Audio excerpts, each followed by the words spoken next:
Today, I'm diving into why Sins of a Solar Empire 2 is a must-play game for any strategy enthusiast. With its upcoming release on Steam, now is the perfect time to explore the unique features that truly set this game apart from the rest. Whether you're a long-time fan of the series or new to the franchise, these innovative elements are what make Sins of a Solar Empire 2 a standout experience in the strategy genre. Let's jump in and see what makes this game so special.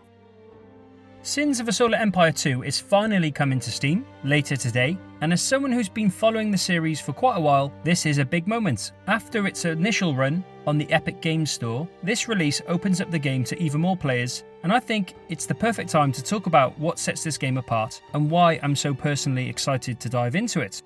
One of the features I'm most eager to experience is the dynamic map system. Unlike traditional strategy games where the map is static, Sins of a Solar Empire 2 introduces orbiting planets that move over time. This means that the strategic landscape is constantly changing. I love the idea that my carefully laid out plans could be upended by a shifting planet, forcing me to adapt on the fly. It adds a layer of unpredictability and realism that's rare in a strategy game and makes each session feel fresh and challenging. One of the most groundbreaking features of Sins 2 is its integration of real-time tactics with the depth of 4X strategy. Unlike many strategy games where gameplay is divided into distinct phases, such as turn-based strategy for empire management and real-time for combat, this game operates entirely in real time. There are no turns, no separate modes for battle and strategy. Everything happens in one continuous, immersive experience. And what excites me about this is how you can shift between macro and micro management. For example, you can instantly zoom in to oversee tactical engagements where every missile, turret and ship is fully simulated. This level of detail means that the outcome of each battle isn't just about who has the bigger fleet, but also how well you command your ship and exploit the environment. At the same time, you can zoom out to manage your entire empire, where every asteroid, moon and planet orbits its parent body in a slowly evolving strategic landscape. This dynamic universe means that your long-term strategies must constantly adapt to the shifting positions of planetary bodies. For example, a planet that was once within safe territory might drift into a vulnerable position, forcing you to reconsider your defenses or expand your influence in a different direction. The ever-changing map keeps you engaged on both the strategic and tactical level, ensuring that no two games ever play out the same way.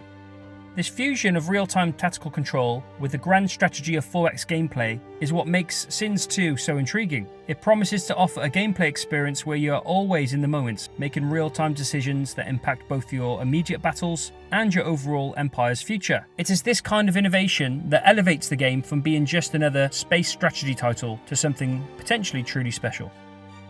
Combat has always been a highlight of the Sins series, but Sins of a Solar Empire 2 takes it to another level, I think. The new combat mechanics simulate every missile, laser and projectile, adding a deeper level of realism to the battles, and they just look incredible. What excites me here is the attention to detail, seeing every shot count and knowing that the outcome isn't just about stats, but also about how well I can command my fleet. Plus, the ability to customize capital ships with special augmentations sounds incredible to me. I'm looking forward to tailoring my ships to my playstyle and seeing how these modifications can turn the tide in crucial battles.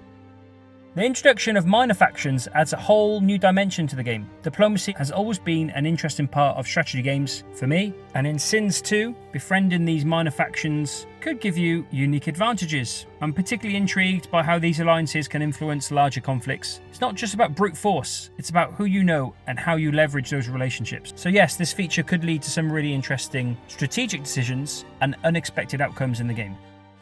I'm also excited about the new economy model, which offers more control over how you develop your empire. In the past, I've often felt limited by rigid economic systems, but Sins 2 seems to allow for customization of planets to fit specific production needs. And this flexibility is something I've been wanting in a strategy game for a while, and I can't wait to see how it impacts my gameplay. For those of us who love to tinker with games, the in-game mod browser is a dream come true. Modding has always been a huge part of extending the life of a game, and Sins 2 makes it easier than ever to access and install user-generated content. I'm looking forward to seeing what the community comes up with, whether it's new factions, gameplay tweaks, or entirely new scenarios. The possibilities are endless, and this feature alone could keep me coming back to the game for years to come. Finally, I have to mention the new engine and graphical improvements. The ability to command thousands of high-fidelity ships in epic space battles is something that really excites me. I've always loved the scale of the Sins series, and seeing it with improved visuals is going to be a real treat. The graphical enhancements aren't just about making the game look pretty, they make the entire experience more immersive, pulling me deeper into the strategic and tactical decisions that define the gameplay. With its release on Steam later today, Sins 2 is shaping up to be a must-play for fans of strategy games. The dynamic map system, real-time tactics with 4x depth, enhanced tactical combat, and the new economic model, combined with the power of mods and improved graphics, make this game something truly special.